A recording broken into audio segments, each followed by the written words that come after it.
I allow him. Number two.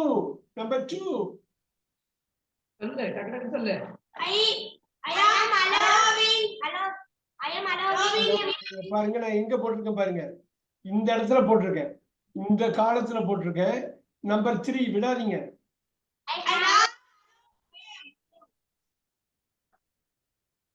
நல்லா பாத்துக்கணும். ஒரு ஆள் வந்து மைக் பார்த்து சீரியஸா சொல்லணும், அப்பதான் நம்ம ப்ரொசீட் பண்ண முடியும்.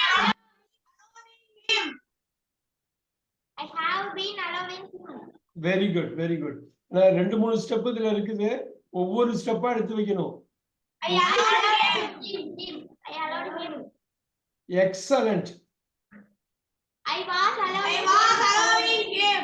Yes. I had been allowing him. அருமை அருமை. பாருங்க, நீங்க சொல்ல சொல்ல எப்படி வந்துச்சு பாத்தீங்களா? நாய்க்குட்டி மாதிரி பின்னாடியே ஓடியாரும். அவ்வளவு ஈஸியா வந்துடும். மொழி, ஒரு மொழியோட தன்மையே தான். I will allow him. I will allow him.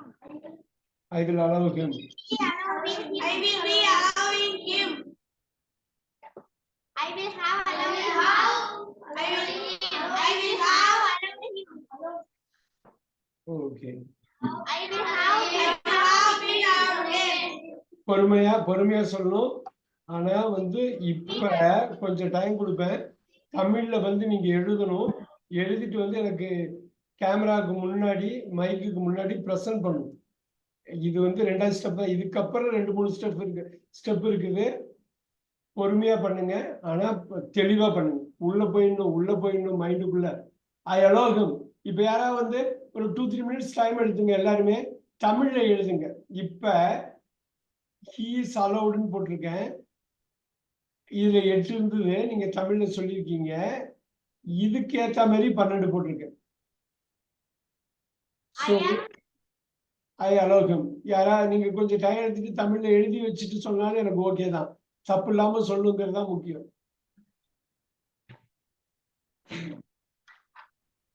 நான் அவனை அப்படி போயிருங்க. நான் அவனை வந்து அப்படியே வச்சுங்க. அதை திருப்பி எழுத வேண்டாம். நான் அவனை அனுமதிக்கிறேன், அனுமதித்துக் கொண்டிருக்கிறேன், அனுமதித்துக் கொண்டே இருக்கிறேன். நான் என்ன சொல்றேன்னு புரியுதா? நான் என்ன சொல்றேன்னு புரியுதா? அதை மட்டும் நான் அவனையே திருப்பி எழுதணும்னு அவசியம் இல்லை. சிம்பிளா இப்படி எழுதிட்டு போயிடலாம். சொல்லுங்க. நான் அவனை அனுமதிக்கிறேன். அப்ப அனுமதித்துக் கொண்டிருக்கிறேன் மட்டும் சொன்னா போதும். நீ நான் அவனை சொல்ல வேண்டாம். அப்படியே சொல்லிட்டே வா.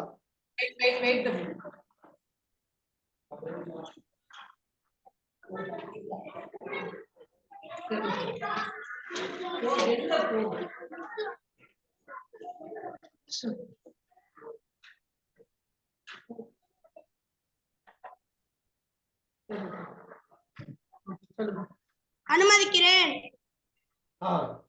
அனுமதித்துக் கொண்டிருக்கிறேன். Very good. அனுமதித்து இருக்கிறேன். அனுமதித்துக் கொண்டே இருக்கிறேன். அனுமதித்தேன். அனுமதித்துக் கொண்டு இருந்தேன். அனுமதித்து இருந்தேன். அனுமதித்துக் கொண்டே இருந்தேன். அனுமதிப்பேன். அனுமதித்துக் கொண்டு இருப்பேன். அனுமதித்து இருப்பேன். அனுமதித்துக் கொண்டே இருப்பேன். Very good. இது அனுமதி கிடைச்சது யாருக்கு? இதுல அனுமதி கிடைச்சது யாருக்கு? அனுமதி கொடுத்தது யாரு? இங்க மேல போ லோகேஷ். இந்த இடத்துல கர்சர் வச்சிருக்க. Is allowed. இது அனுமதி கொடுத்தது யாரு? ஓ, அனுமதி கொடுத்தது someone. அனுமதி வாங்கினது யாரு? இப்ப ஒண்ணு பண்ண போறேன், நல்லா பாத்துங்க. என்னால் அவனுக்கு அனுமதி கொடுக்கப்படுகிறது. அதாவது என்னால் அவனுக்கு அனுமதி அளிக்கப்படுகிறது. He is allowed by me. அவ்வளவுதான். இப்ப பாருங்க, நல்லா பாருங்க. இது அப்படியே எடுக்கிறேன்.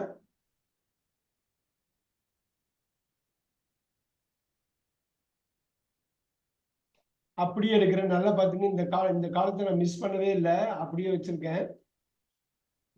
இந்த இடத்துல தெரியுது. இப்ப பாருங்க, பை மீன்னு இப்ப வெளில போடுறோம், ரைட்டா? இதுக்கு நான் வந்து பை மீன் எல்லா இடத்துக்கும் போடுறேன், நல்லா கவனிங்க. எனக்கு எந்த வேர்பு கொடுத்தாலும் தெளிவா சொல்லணும். நீங்க அது மாதிரி எப்ப பயன்படுத்துறீங்கன்னு எனக்கு தெரியணும்.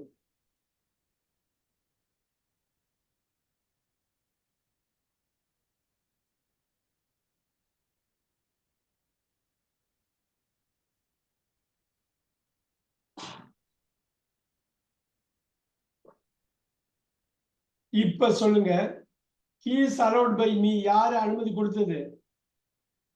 நான். யார் அனுமதி வாங்கினது? he. அவ்வளவுதான். இவ்வளவுதான் எனக்கு வேணும். இப்ப இந்த he is allowedங்கிறது யாரு கொடுத்தாங்கன்னு தெரியல, ஆனா அவனுக்கு அவன் அனுமதிக்கப்படுகிறான். இங்க அவன் என்னால் அனுமதிக்கப்படுகிறான், அவ்வளவுதான்.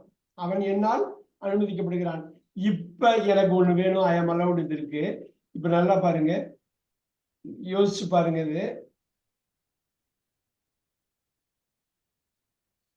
இதுக்கு என்ன அர்த்தம்? அவன் என்னை அனுமதிக்கிறான். ஓகே, இத மட்டும் இப்ப சொல்லிடலாமா? இந்த 12 மட்டும் இப்ப சொல்லிடலாமா? இந்த காலத்தை he is allowing me. he has allowed me.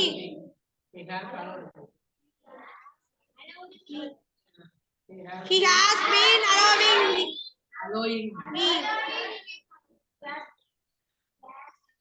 He allowed me. He has been allowing me. He allowed me. Very good. He was allowing me. He was allowing me. இது உங்களுக்கு முன்னாடியே தெரியும் இல்லையா?